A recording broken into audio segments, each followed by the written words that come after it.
We're going to talk about Errol Spence Jr. He was just recently on the All the Smoke podcast, which is, if you haven't seen it, it's fantastic. It's hosted by Matt Barnes and Steven Jackson, former NBA players. And they have a variety of different people from the sports world and sometimes the entertainment world on their show. And Errol Spence Jr. Appeared on the latest episode of the podcast. And he talked about a lot of different things. But one of the things he talked about was what would have happened if he had fought Floyd Mayweather Jr. And so he essentially said that if he had fought Floyd, he would have beat him. Just that simple, point blank. So like some people, Pete, some people consider it like sacrilegious to even mention or to say that you would have beaten somebody who is considered an all-time great. Some people feel that way, right? So if you're a heavyweight and you say, if I had fought Muhammad Ali, I'd have knocked him out. Right. Some people consider that to be like, I don't look at it that way. I tend to do everything like X's and O's and, and analyze it one man against another guy. I don't know. I have a take on that, but I'm actually more interested in knowing what you think. So, his exact comment was that if they both fought in their prime, which is important.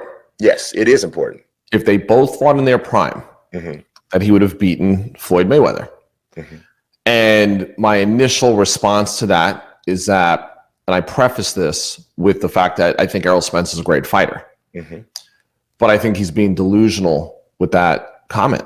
And the reason I think he's being delusional is I think sometimes what happens is, when someone spars somebody and they feel like they earn that person's respect, which back in 2017, when they sparred together, the takeaway from Errol Spence out of that sparring session or those sessions was that he earned Floyd's respect. He also might have felt that he performed in a way in those sparring sessions that led him to believe that in an actual fight, he would somehow have an advantage and be able to beat him. Also trying to maybe consider the fact that 2017 Floyd was also outside of his prime. And the fact that, maybe Errol thinks that just he's the bigger man, would be bigger for the weight, etc. But here's the thing. In my opinion, Errol Spence Jr. doesn't have 10% of the names on his record that Floyd has as far as who he's beaten. And here's what sticks out. He beat Kell Brook. He beat Mikey Garcia, who was fighting up 16 weight classes. I mean, really 2 weight classes. Right. Okay. This guy was a lightweight champion fighting for the welterweight championship. All right. And then he fought Sean Porter. And if Errol Spence is basically considering himself to be in his prime right now, which he should consider himself in his prime. The fight against Porter, who is not as fast as Floyd, who is not as defensive, technically sound as Floyd. Nothing against Porter, just there's only one Floyd Mayweather Jr.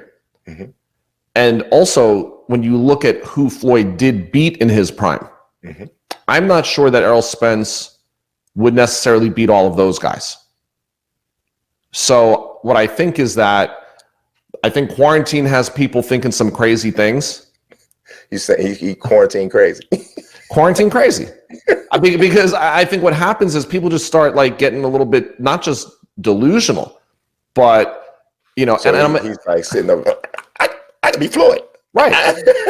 Right. As a matter of fact, like 3 years ago when we sparred, and like I said, and I use this example only because it is an example close to me, and I can use it because the analogy is talking about a contender against a legend. Even when George Kambosos Jr., who's a contender, has sparred 250 rounds with Manny Pacquiao. And he gained Manny's respect. Manny kept him around and loved working with him because of his speed. But that wasn't Manny's full speed. And I think that sometimes it's like revisionist history. And I think that Errol Spence's perception of his sparring with Floyd, and I wasn't there, okay, but I also know how sparring is, and I know that guys like Floyd Mayweather work on certain things in sparring. So 2017, he was preparing himself for Conor McGregor, right? Yeah. Right. Whatever the case was, and whatever was going on in that sparring, during those rounds, Yep. it could have been Floyd specifically working on something that he wanted to try to employ in that fight. So I'm going to leave it at this. Errol Spence Jr., excellent fighter, great world champion. Mayweather in their primes, no way. Well, I'm going to say, I think I agree. I think that Errol is a fantastic talent. I do. I think he is ultra confident as an athlete, which is something that you need. But if there is a downfall for Errol Spence, it is exactly that. I think he has a tendency to be overconfident about certain things, and it seems to come through in different situations as far as it relates to the fight game. And I do think he could have been disillusioned by what happened in those sparring sessions. And when you mix that in with the fact that he is a world-class athlete, he is a fantastic fighter. He has not ever fought a guy who just whooped him. He's never fought anybody like that, so why would he? And we're going to talk about another person coming up later on in the show who may have that same kind of a thing going on. He's never fought anybody that has made him feel inferior that we know of. Maybe he met somebody in a sparring session that he felt got it best of him or something to that effect. But he, because of that, I understand why somebody would say, I'm the best ever, or I can beat this guy, or I can beat that guy. Right. But stepping outside of that and looking at it from a third party perspective of somebody who has obviously watched every single Floyd fight, has seen a great number of Spence fights. The key word, as you mentioned, is prime.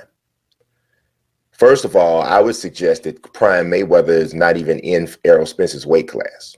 That's first and foremost. Prime Mayweather is super featherweight Mayweather, in my opinion. That's the Diego Corrales, Angel Manfredi time period. That's the best Floyd, in my opinion. But even if you were to say prime welterweight Mayweather, I do not think that Errol Spence would be able to do to Floyd what he has done to the people that he's beaten. And you did bring up the Sean Porter fight, which I think is a very important fight to talk about, because obviously styles make fights and everybody interacts. Just because you beat one guy doesn't mean that you can't beat everybody, that you'll beat everybody that he beat. It just doesn't work that way. But I will say that there is something to take from the fact that beating Sean Porter was a struggle for Errol Spence. And in my mind, before the late knockdown, that fight could have gone either way. Now, I will say this. I've always thought that Sean Porter, stylistically, could give Floyd a problem because of the way he fights. Just the constant coming forward, the rough housing. I've always thought that. And I thought Floyd would beat him, but I thought it would be a very unpleasant evening, just overall. But I don't think that Errol beats Floyd in his prime. I think that Floyd beats him by a unanimous decision. It frustrates Errol, and Errol maybe does good enough to get a rematch. But I think it's going to be a frustrating fight for him, because Errol needs his opponents to do something that Floyd generally doesn't do, which is bring it to him and be there for him to hit. And Floyd's judgment of distance, his overall, his defensive instincts, his speed, all of that is something that Errol Spence has never seen anybody like that, not even like that. So only in sparring, and which is a different story. It's a completely different story, and I just don't think. I mean, hell, Greg Page knocked Mike Tyson down in sparring. So did Oliver McCall. Yeah, does anybody think that Greg Page would have beat Mike Tyson in a fight? I don't think so. So I'm just saying, I don't think that you can put too much weight on that. And but I understand Errol, and I don't call Errol crazy for saying something like that, because when you are as great or as good as these guys are, you have to have a little bit of audaciousness to you. You got to be able to, you got to feel this way, because if you're only waiting for somebody else to validate your greatness, you will only be so great. So I get it, but just still on the outside looking in, I would have to disagree. So that was it. I think that was pretty interesting though.